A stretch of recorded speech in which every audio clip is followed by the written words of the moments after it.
Xəbər axşamı ikinci saatına başlayır. Axşamınızın xəbər bələdçisi mənəm, Novruz. Bəli, qeyd etdiyimiz kimi, bugün Ümumdünya Şəhərsalma Forumunun 13-cü sessiyasının 4-cü günü artıq geridə qaldı. Bu günlərdə Bakıda təkcə forum zalları deyil, restoranlar da xarici qonaqlarla dolub daşır. Paytaxtın iaşə məkanları bu fürsətdən istifadə edərək həm milli mətbəximizi, həm də Azərbaycanın qonaqpərvərliyini dünyaya təqdim etməyə çalışırlar. Ətraflı Zeynəb Rövşənqızın reportajından izləyəcəyik.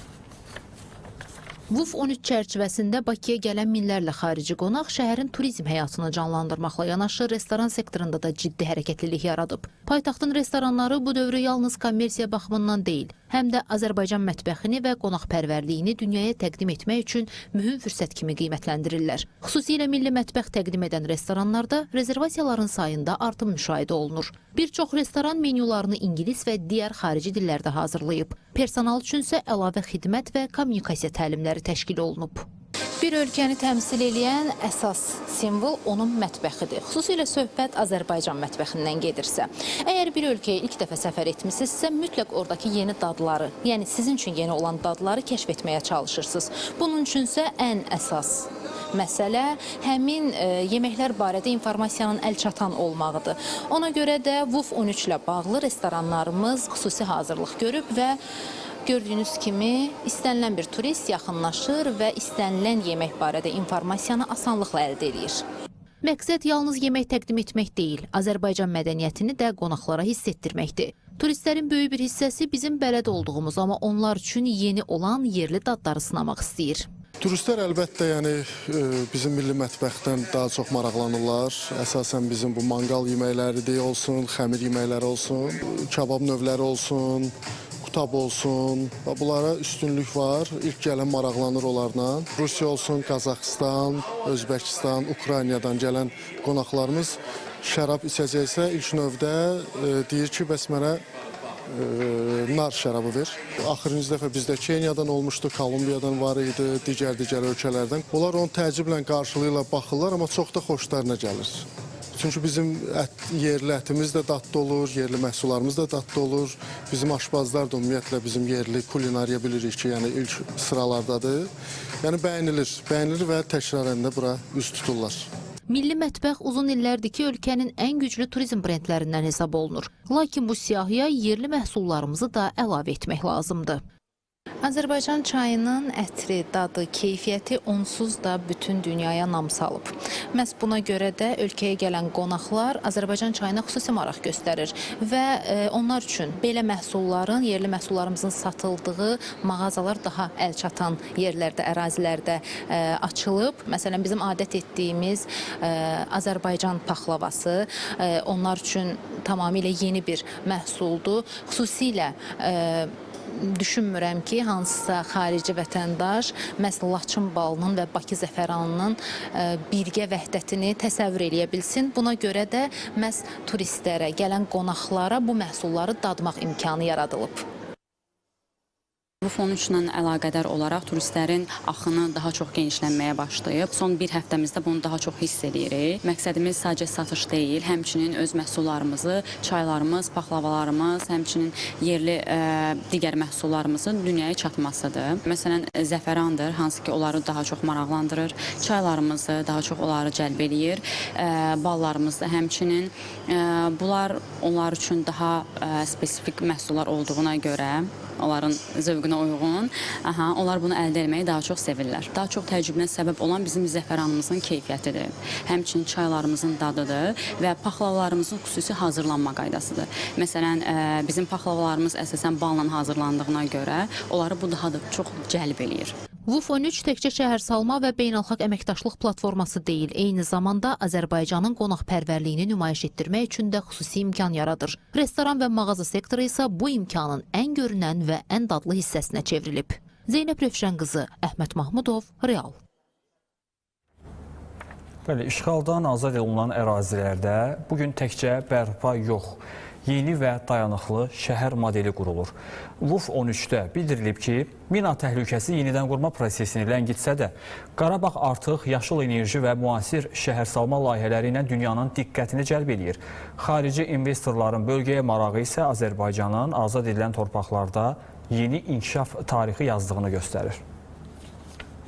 İşğaldan azad edilən ərazilər dayanıqlı, ekoloji regionlara çevrilir. Azad olunan ərazilərdə bərpa prosesini çətinləşdirən əsas amil isə mina problemidir. Bunu Prezidentin Cəbrayıl, Qubadlı və Zəngilan rayonlarında xüsusi nümayəndəsi Vahid Hacıyev VUF 13 çərçivəsində dirçəliş və urbisit, davamlı şəhər inkişafı və dayanıqlı icmalar mövzusuna həsr olunan tədbirdə deyib. Onun sözlərinə görə ərazilərin əhəmiyyətli hissəsi minalanmış vəziyyətdə qalır ki, bu da tikinti və infrastruktur layihələri icrasına birbaşa təsir göstərir. Buna görə bəzi tikinti işləri daha yavaş gedir.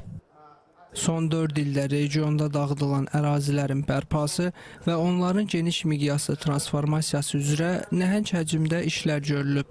Söhbət münaqişədən zərər çəkən rayonların kompleks şəkildə dirçəlməsindən və onların yeni imkanlara malik dayanıqlı, ekoloji və qarşılıqlı əlaqəli regionlara çevrilməsindən gedir.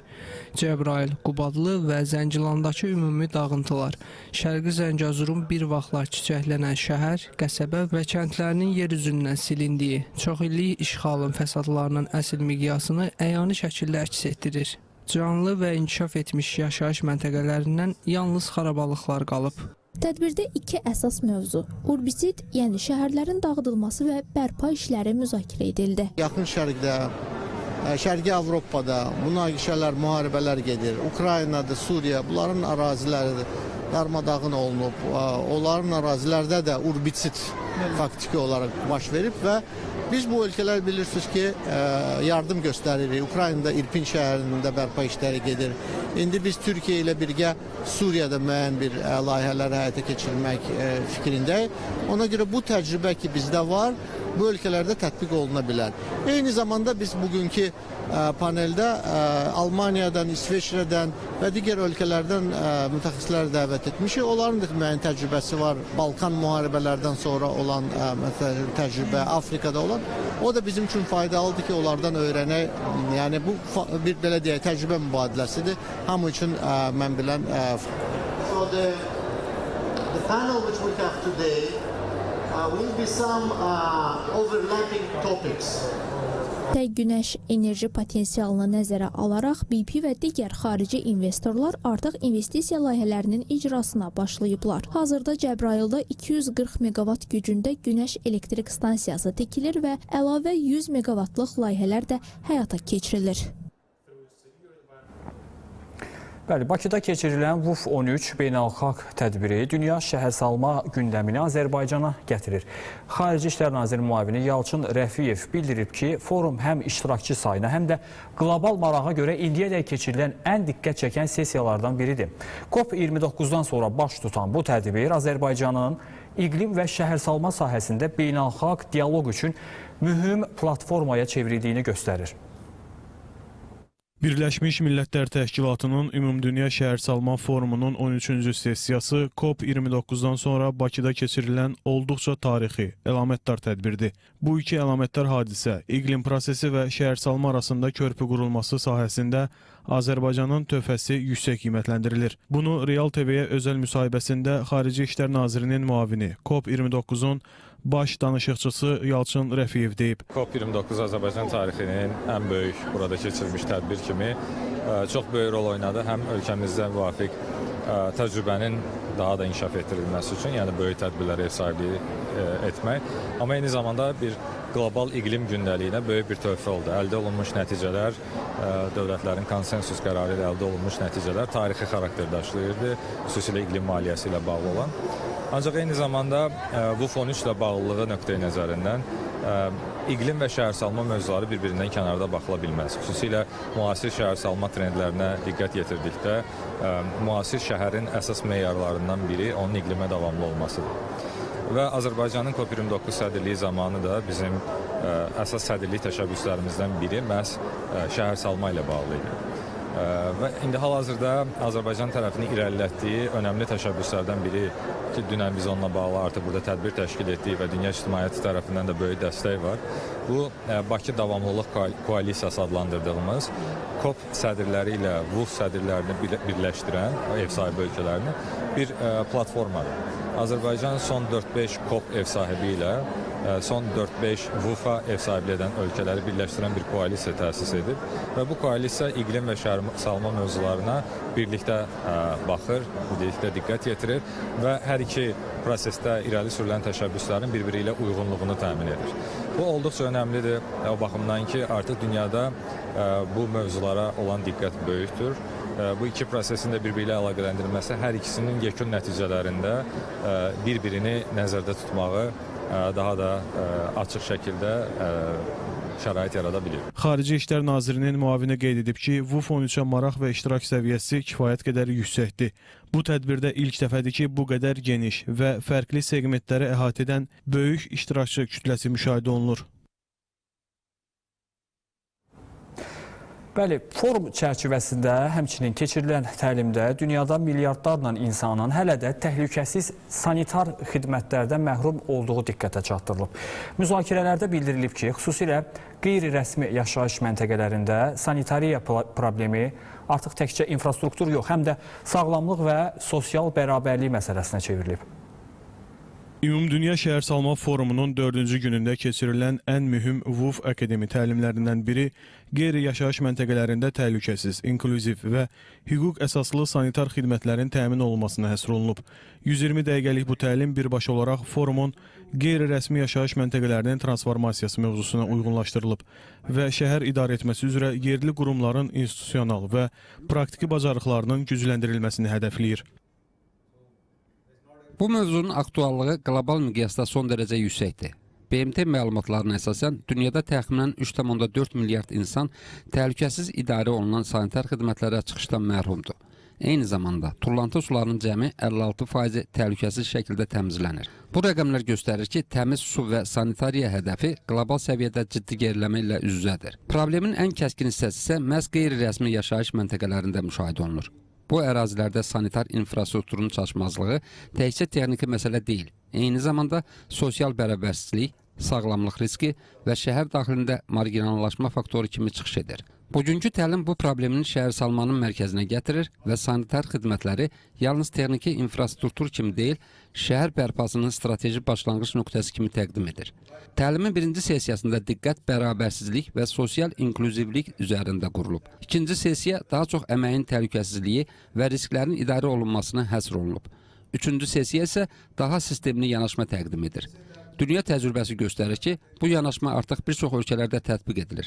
Məsələn, Hindistanda şəhər miqyasında sanitar xidmətlərin inteqrasiyası üzrə proqramlar genişlənir. Sessiyada qeyd edilib ki, şəhərlərdə sürətli urbanizasiya bu problemi daha da kəskinləşdirir. Hazırda dünya əhalisinin 57% şəhərlərdə yaşayır və 2050-ci ilə qədər bu göstəricinin 68%-ə çatacağı gözlənilir. Bu artımın böyük hissəsi isə qeyri-rəsmi və planlaşdırılmamış şəhər genişlənməsi hesabına baş verəcək.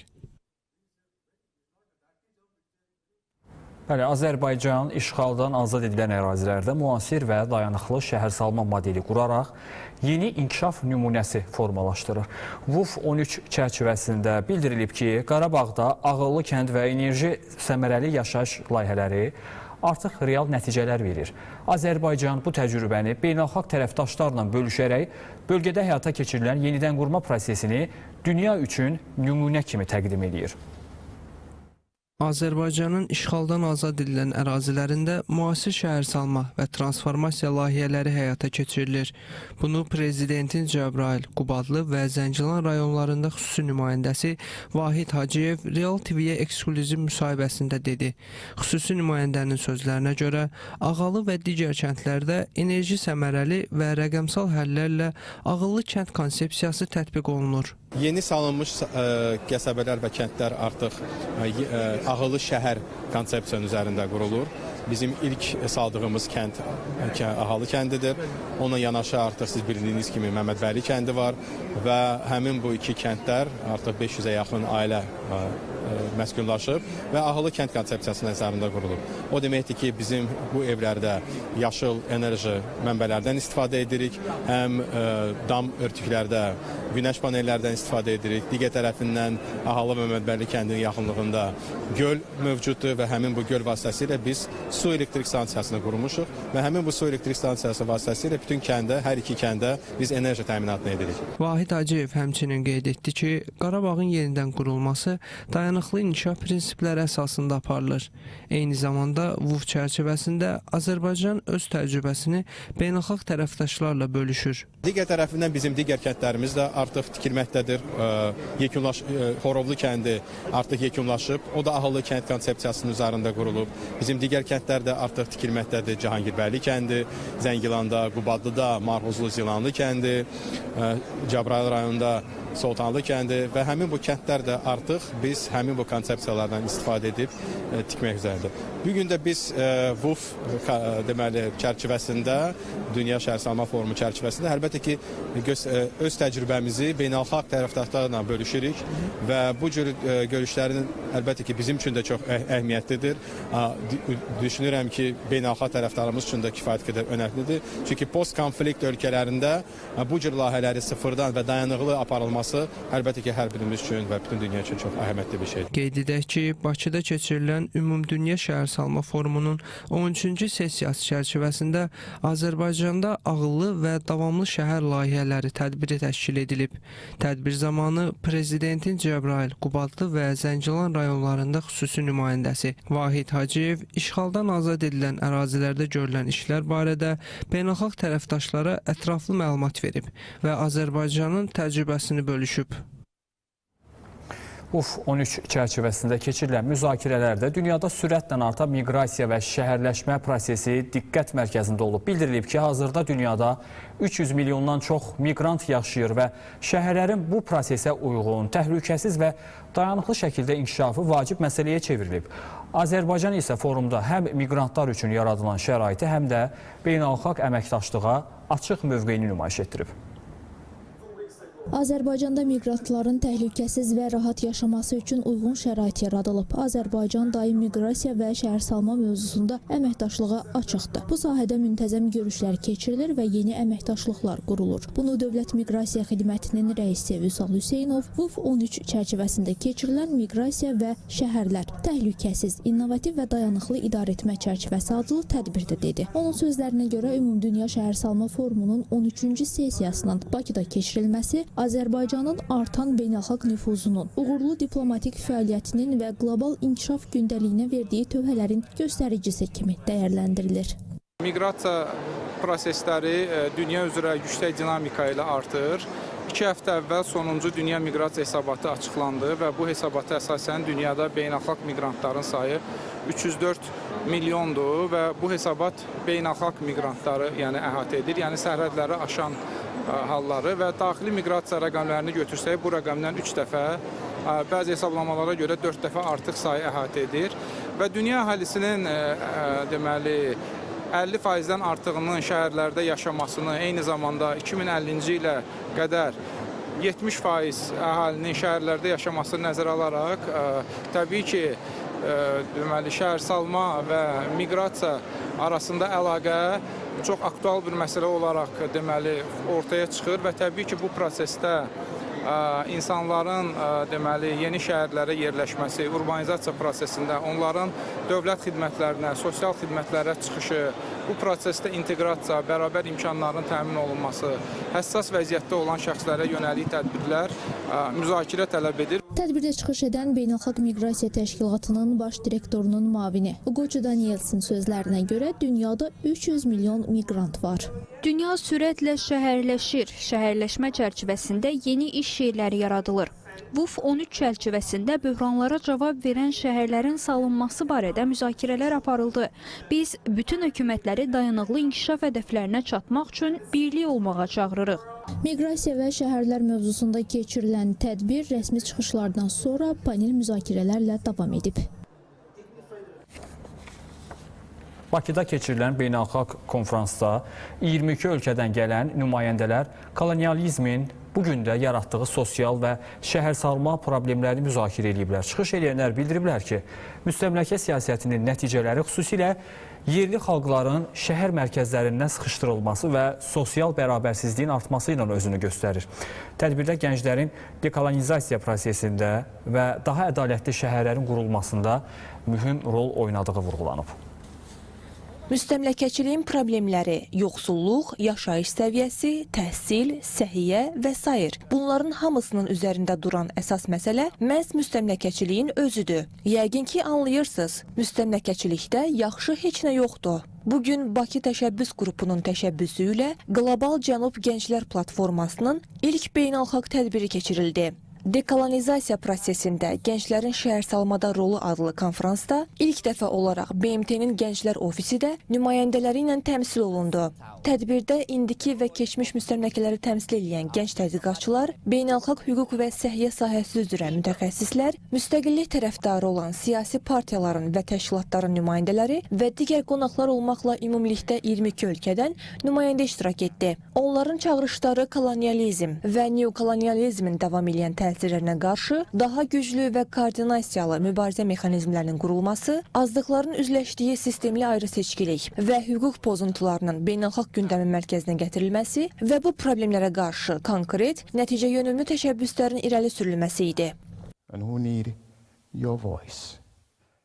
Əvvəlcə onu demək istəyirəm ki, bizi qəbul etdiyiniz və eyni problemdən əziyyət çəkən ölkələrin nümayəndələri ilə bir araya gəlməyimiz üçün imkan yaradan hər kəsə təşəkkür edirəm. Heç Bonaire adını eşitmisiniz? Bəli, biz bütün dünyanı əhatə edə bilərik. Mən bu təqdimatı etdiyim üçün xoşbəxtəm. Çünki bu müstəmləkəçilik məsələsinə və onun cəmiyyətlərə necə təsir etdiyinə fokuslanır. Düşünürəm ki, bu çox xüsusi bir nümunədir. Hətta Karibdə biz özümüz də bunu tamamlamırıq. Əgər mən Karibdən deyiləmsə, yenə də öz xalqımdanam. Çünki biz insanlığın bir hissəsiyik. Biz bir-birimizlə bağlıyıq. Biz müstəmləkəçiliklə mübarizə aparanlardanıq. Ümid edirəm ki, bu yolda birlikdə mübarizə aparacağıq.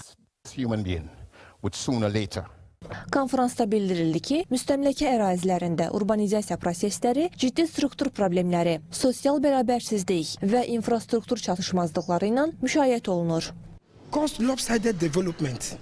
Gənclərin şəhər salma və urbanizasiya prosesindəki rolunu müzakirə etmək üçün bu vacib forumu təşkil etdiyinə görə Bakı Təşəbbüs Qrupuna təşəkkür edirəm. Nigeriyaya nəzər saldıqda görürük ki, bu günə qədər kolonializmin izləri cəmiyyətlərdə qalmaqdadır. Bu, çoxlu bərabərsiz inkişaflara səbəb olub və yerli insanlar çox vaxt şəhərin kənar hissələrinə sıxışdırılıb. Şəhər mərkəzlərinə və metropolislərə baxsaq, oradakı yerli insanların vəziyyətini görərik. Bu, yalnız bir yerə aid deyil. Asiya, Afrika və Cənubi Amerika kimi digər inkişaf etməkdə olan bölgələrə baxanda da eyni mənzərəni görürük. Yerli xalqlar çox vaxt şəhərin mərkəzindən uzaqlaşdırılır və şəhərin əsas istiqamətlərindən kənarda qalırlar. Halbuki məqsəd bu olmamalıdır. Biz bütün gəncləri fəal iştirak etməyə, inklüziv olmağa və təşkilatların fəaliyyətində siyasi cəhətdən məlumatlı və şuurlu olmağa çağırırıq.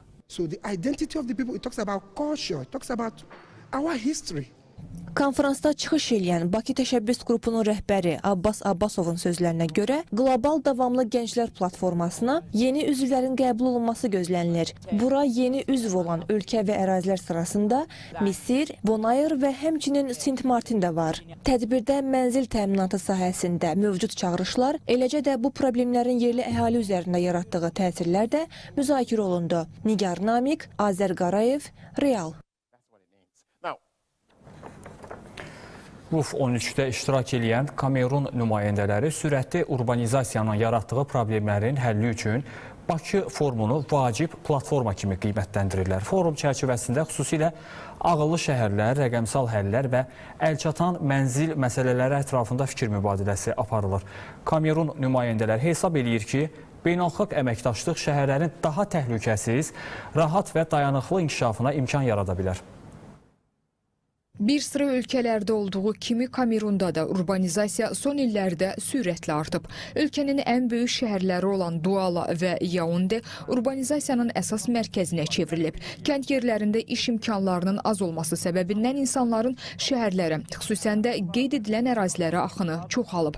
Daha yaxşı təhsil, səhiyyə, iş imkanları əldə etmək istəyənlərin sayəsində isə şəhər əhalisi sürətlə artaraq mənzil çatışmazlığı, nəqliyyat sıxlığı və işsizlik kimi müxtəlif problemlərin üzə çıxmasına səbəb olub. Urbanizasiyadan həm müsbət, həm də mənfi mənada təsirlənən isə əsasən qadınlar olub. Belə ki, bəzi qadınlar yoxsulluq səbəbindən qeyri-rəsmi və ağır işlərdə çalışma məcburiyyətində qalıb. Bununla yanaşı urbanizasiya təhlükəsizlik problemlərinə, yaşayış şəraitinin pisləşməsinə və sosial çətinliklərə gətirib çıxarıb. Kamerundan Azərbaycana Ümumdünya Şəhərsalma Forumunda iştirak etmək üçün gələnlər də VUF 13-ü qeyd edilən problemlərdə həllərin aşkar edilməsi üçün mühüm platforma hesab edir. Mən Kamerun Gənc Sahibkarlar Assosiasiyasının rəhbəriyəm. Biz VUF 13-də iştirak edirik. Çünki bir vətəndaş cəmiyyəti təşkilatı olaraq inanırıq ki, əhalimizin mənzil və həyat şəraitini yaxşılaşdırmaq üçün bizim də təkliflərimiz var.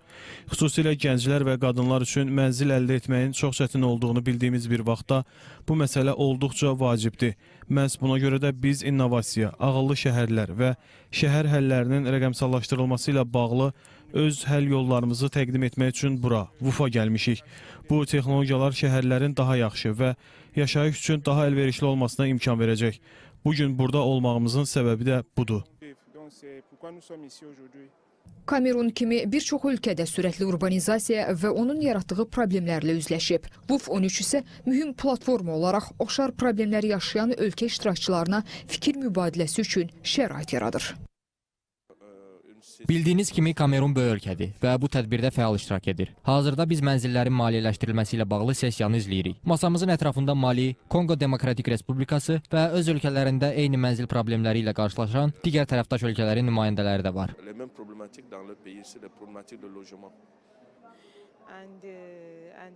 Bugün gördüyünüz kimi biz Kamerun Milli Gününü qeyd edirik. 20 may ölkəmizin milli gündür. Bugün burada Azərbaycanın paytaxtı Bakıda qeyd etdiyimiz üçün çox həyəcanlıyıq. Biz burada təkcə bayram etmirik, həm də Kamerunu birlikdə yenidən necə qura biləcəyimiz haqqında danışırıq. Hesab edirəm ki, bu tədbir möhtəşəmdir və beynəlxalq əməkdaşlıq bizə həqiqətən kömək edə bilər.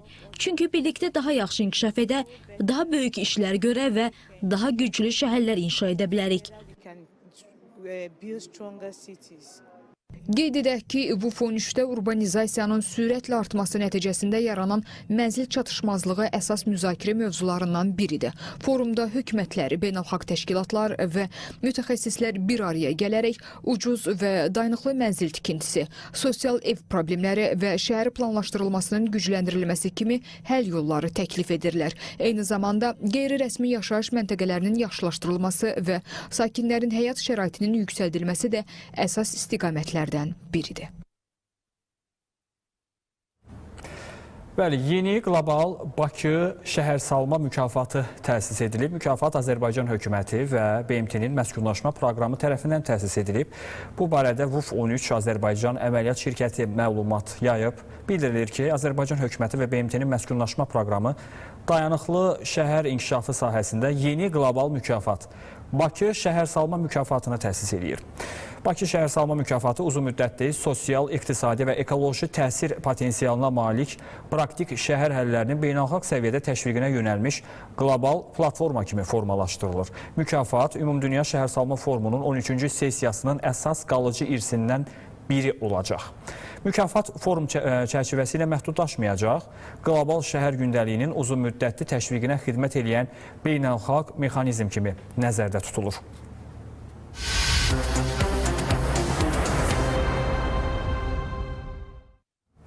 Xəbər axşamını izləyirsiniz. Müdafiə naziri Zakir Həsənov, Müdafiə nazirinin birinci müavini, Azərbaycan ordusunun baş qərargah rəisi Kərim Vəliyev, Müdafiə nazirinin müavini, Hərbi Hava Qüvvələrinin komandanı Namiq İslamzadə və nazirliyin digər vəzifəli şəxsləri EFES 2026 çoxmillətli birgə müştərək təliminin yüksək səviyyəli müşahidəçi günündə iştirak etmək üçün Türkiyəyə işgüzar səfər edib. Səfər çərçivəsində Müdafiə naziri qardaş ölkənin Milli Müdafiə naziri Yaşar Gülərlə baş qərargah rəisi Kərim Kərim Vəliyev isə həmkarı Səlcuq Bayraqdaroğlu ilə görüşüb.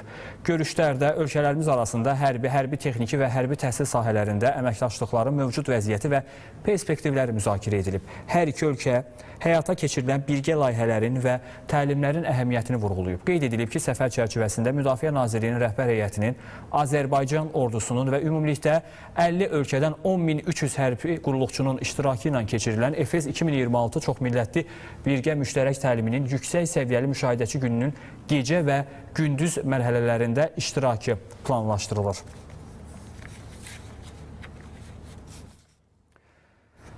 Ermənistanda parlament seçkiləri öncəsi siyasi gərginlik daha da artır və qarşıdurma artıq açıq təhdid mərhələsinə keçib. Baş nazir Nikol Paşinyan həm müxalif revanşist qüvvələri, həm də Qarabağ separatçılarını sərt şəkildə hədəf alaraq onların Ermənistanda fəaliyyətinə son qayacağını bəyan edib. Ekspertlər hesab edir ki, qarşılıqlı ittihamlar və təxribatlar bu templə davam edərsə, ölkə ciddi daxili qarşıdurma və siyasi xaos riski ilə üz-üzə qala bilər.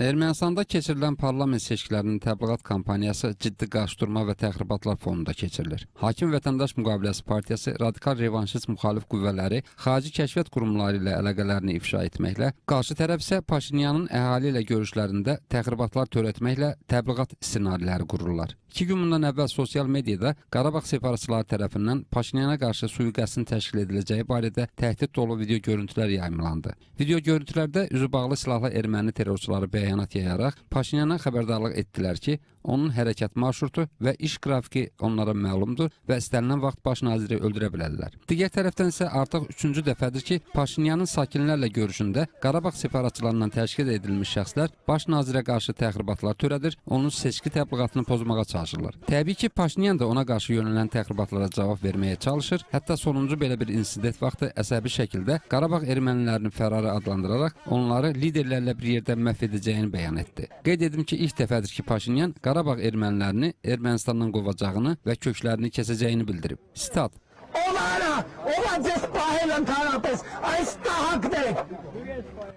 Ara, ay fərarilər, siz niyə buradasınız? Rədd olun buradan, talançı heyvanlar. Əgər biz Ermənistan vətəndaşları 5000 nəfər qurban vermişdiksə, bəs siz niyə sağsınız? Ümumiyyətlə, siz niyə ölməyibsiniz? Sizin rəhbərləriniz, Şahmaryan niyə sağdır? Seçdiyiniz deputatlar niyə sağdır? Niyə ölmədilər? Kim deyir ki, Qarabağın Ermənistanda parlamenti var və yaxud hökuməti var? Mən onların, bu fikirləri deyənlərin hamısının kökünü kəsəcəyəm, məhv edəcəyəm. Bax deyirəm, Qarabağın o keçmiş rəhbərləri, Robik, Sercik və onlara birləşmiş Karapetyanın başçılığı ilə hamınızı Ermənistandan yox edəcəyəm. Statın sonu. Gördüyünüz kimi Qarabağın separatçı erməniləri artıq Ermənistanın özünə belə yükə çevriliblər. Daimi xarici güclərin maraqlarına xidmət edən Qarabağ erməniləri vaxtilə Azərbaycan üçün hansı problemi yaradırsa, hazırda da Ermənistana o problemi yaradır. Yenə də xarici güclərin dəstəyi ilə Ermənistanda hakimiyyət dəyişikliyinə nail olmağa, Azərbaycanla sülh danışıqlarını pozmağa, iqtisadi əlaqələrin yaranmasına mane olmağa çalışırlar. Bunu dərk edən, anlayan Paşinyan isə Qarabağ separatçılarının vaxtilə Ermənistan vətəndaşlarını yoluxdurduğu miyatsum xəstəliyindən növbəti dəfə istifadə etməsinə mane olmağa çalışır və bu qüvvələri Ermənistandan yox edəcəyi ilə hədələyir. Gördüyünüz kimi Ermənistanda seçki təbliğatı qarşılıqlı ittihamlar, təhdidlər, qanunsuz əməllər kontekstində keçir. Tərəflərin ittihamları və təhdidləri o həddə çatıb ki, hadisələr bu cür davam edərsə və ya deyilənlər baş verərsə, ölkə konkret xaosa və vətəndaş qarşıdurmasına sürüklənəcək. Bəli, 26 illik işğaldan sonra azad olunan Günnüt bugün Azərbaycan ordusunun güclü və strateji üstünlüyünü simvolizə edən məkanlardan biri kimi xatırlanır. Günnüt əməliyyatı Azərbaycan ordusunun işğalla barışmayacağını göstərən ən mühüm hərbi uğurlardan biri oldu. 2018-ci ildə cəmi bir həftə davam edən döyüşlər nəticəsində strateji yüksəklikləri və minlərlə hektar ərazi azad edildi. Düşmənin illərlə qurduğu müdafiə xətti yarıldı. Bu qələbə həm ordumuzun gücünü nümayiş etdirdi, həm də sonraki böyük zəfərin xəbərçisi kimi yadda qaldı.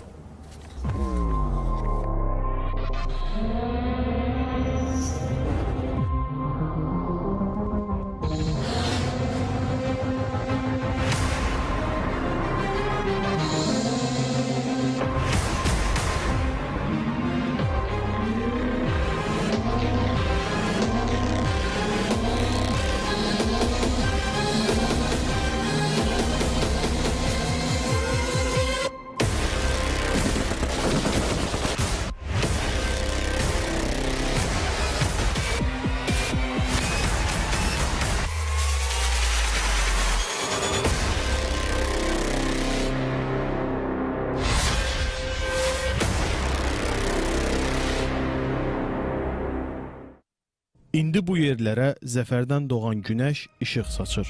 Ən yüksək nöqtələrində mövqe tutan əskərimizin başı dağlar kimi səmaya dəyir. Artıq 8 ildir ki, burada hava qələbə şəraitindədir. Bura 1992-ci ildə düşmən tərəfindən işğal edilən bir həftə, yəni 2018-ci ilin mayın 20-sindən 27-sinə qədər davam edən Naxçıvan əlahiddə ümumqoşun ordusunun əks həmlə əməliyyatı nəticəsində 11 min hektarlıq ərazinin və yaxınlıqdakı kəndlərin azad edildiyi, günlük döyüşlərinin keçirildiyi yerdir.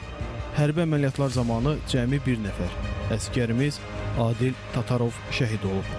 Həcminə görə aprel döyüşlərindən sonra Azərbaycan qoşunlarının təmas xəttində baş vermiş ən böyük hərbi qarşıdurma olan günlük əməliyyatları zamanı Günlük kəndi, Ağbulaq yüksəkliyi, Qızılqaya dağı və Qaraqaya dağı işğaldan azad olunub.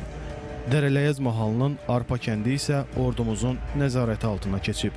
O əməliyyat Ermənistanda hakimiyyət dəyişikliyinə təsadüf etdi. Ona görə hakimiyyətə gəlmiş yeni iqtidar bunu bir növ örtbasdır eləməyə çalışdılar. Biz də heç üstünü vurmadıq, çünki bizə hansısa təbliğat yox, bizə real iş lazımdır. Biz çox önəmli strateji yüksəklikləri Ermənistan ordusundan təmizlədik, o yüksəkləri əldə etdik. Bu yüksəkliklər imkan verdi ki, strateji kommunikasiyalara biz artıq tam nəzarət edirik.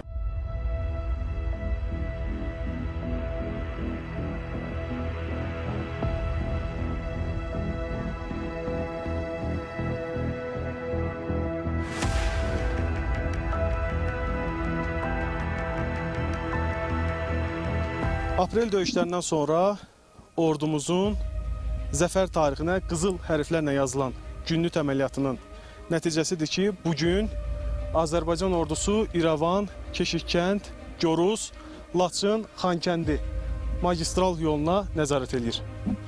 Həmin yola nəzarət imkanları Vətən müharibəsində bir çox informasiyanın əldə edilməsində köməklik göstərdi. Qazanılan zəfər Prezident, Silahlı Qüvvələrin Ali Baş Komandanı İlham Əliyev tərəfindən uğurlu Naxçıvan əməliyyatı adlandırıldı. Günlük əməliyyatları Azərbaycan Respublikasının ərazi bütövlüyünün və dövlət sərhədinin bərpası üçün verilmiş tapşırıqlardan biri. O döyüşlərdə qruplar şəkilləri çit eləyərək, düşmənin pis görmə şəraitindən istifadə edərək, ərazi relyeflərindən istifadə edərək, düşmənin dərə boşluqlarından səssiz şəkildə keçərək, ərazilərdə tərtibləndik və düşmən hardasa 2-3 gündən sonra ayıldı ki, artıq biz həmin mövqelərdə tərtiblənmiş.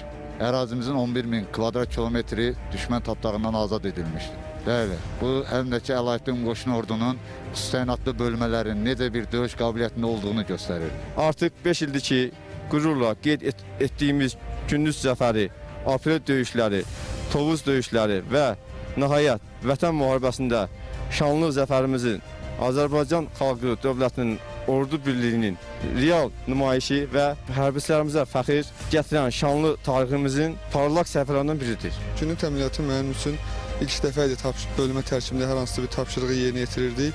Özüm həmən zamanda yeni qatılmışdım bölmələrin sırasına. Buna baxmayaraq peşəkar komandirlər sayəsində düzgün idarə etmə, düzgün qərar qəbul etmə prosesi əsasında biz həmən tapşırığı uğurla yerinə yetirdik. Həmən tapşırığın yerinə yetirdiyi ərazi çətin relyefli ərazi olmağına baxmayaraq indiyə qədər yerinə yetirdiyimiz təlimlər, fiziki hazırlıq, dözümlülük bizi həmən tapşırığı müvəffəqiyyətlə yerinə yetirməyimizə şərait yaratdı. Günlük ərazisi, ümumi olaraq ərazi relyefi çətin keçilən olmasına baxmayaraq, şəxsi heyətimizin fiziki hazırlığı və dözümlüyü bu tapşırığı rahat yerinə yetirməyə bizə imkan yaratdı. Gündəlik təlimlərdə, məşqlərdə yerinə yetirdiyimiz fəaliyyətlər bu tapşırığı uğurla yerinə yetirməyimizə bizə kömək oldu. Günlük əməliyyatları Naxçıvan bütövlükdə Azərbaycan ordusunun potensialını göstərdi. Günlük zəfəri düşmən üzərində qazanılmış çox strateji və olduqca mühüm qələbə kimi tariximizə yazıldı.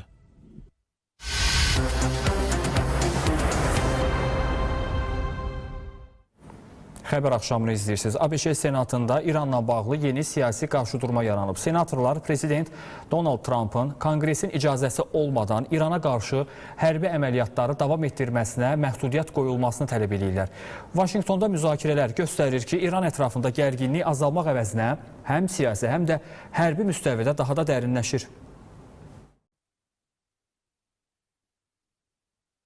ABŞ Senatı İranla bağlı hərbi əməliyyatların məhdudlaşdırılmasını nəzərdə tutan qətnamənin irəli aparılmasına səs verib. Qətnaməyə əsasən Prezident Donald Trump Konqresdən rəsmi icazə almadan İrana qarşı müharibəni davam etdirə bilməz. Sənəd ABŞ və İsrailin İrana qarşı əməliyyatlara başlamasından 80 gün sonra Senatda Trumpa qarşı nadir siyasi etiraz kimi qiymətləndirilir. Prosedur səs verməsində qətnamənin lehinə 50, əleyhinə isə 47 senator səs verib. Demokratların demək olar hamısı sənədi dəstəkləyib. Respublikaçılar Partiyasından isə 4 senator onlara qoşulub. 3 respublikaçı senator səs vermədə iştirak etməyib. Qətnamənin müəllifi demokrat senator Tim Kaine bildirib ki, hazırki atəşkəs şəraiti Konqresin müharibə məsələsində mövqeyini bildirməsi üçün uyğun vaxtdır. Onun sözlərinə görə prezident diplomatik təklifləri qanunvericilərlə bölüşmədən qərarlar qəbul edir. Bununla belə sənədin qanun qüvvəsi alması üçün qarşıda ciddi maneələr qalır. Qətnamə əvvəlcə senatın tam səs verməsindən keçməli, daha sonra respublikaçıların nəzarətində olan Nümayəndələr Palatası tərəfindən qəbul edilməlidir. Bundan sonra isə Trumpın gözlənilən vetosunu aşmaq üçün Konqresdə 3/2 səs çoxluğu tələb olunacaq. Müzakirələr zamanı senatorlar ABŞ konstitusiyasına istinad edərək vurğulayıblar ki, müharibə elan etmək və qoşunları döyüşə göndərmək səlahiyyəti prezidentə deyil, Konqresə məxsusdur. Demokratlar və bəzi respublikaçılar Trumpın aydın strategiya olmadan ölkəni uzun müddətli münaqişəyə sürükləyə biləcəyindən narahat olduqlarını bildiriblər. Ağ Ev və Trumpın müttəfiqləri isə prezidentin addımlarını müdafiə edərək onun baş komandan kimi ABŞ-ni qorumaq üçün məhdud hərbi əməliyyatlar aparmaq hüququna malik olduğunu bildiriblər. 1973-cü ildə qəbul edilmiş hərbi səlahiyyətlər qanununa əsasən ABŞ prezidenti Konqresin icazəsi olmadan yalnız 60 gün müddətində hərbi əməliyyat apara bilər. Daha sonra isə Konqresdən razılıq almalı, ya əməliyyatları dayandırmalı, ya da əlavə vaxt istəməlidir. Trump may ayında İranla bağlı əməliyyatların atəşkəslə başa çatdığını desə də, ABŞ hazırda İran limanlarının blokadasını davam etdirir. İran isə Hörmüz boğazında ABŞ-yə qarşı təzyiqləri artırır və bölgədə qarşılıqlı gərginlik davam edir. Belə xəbər axşamı bugünlük işini yekunlaşdırır. Sabah saat 20-də ən son xəbərlər və aktual mövzuların müzakirəsi ilə qarşınızda olacaq. Sizin əmən edim Novruz. Lakin kanalı dəyişməyin, çünki realda xəbər axını davam edir.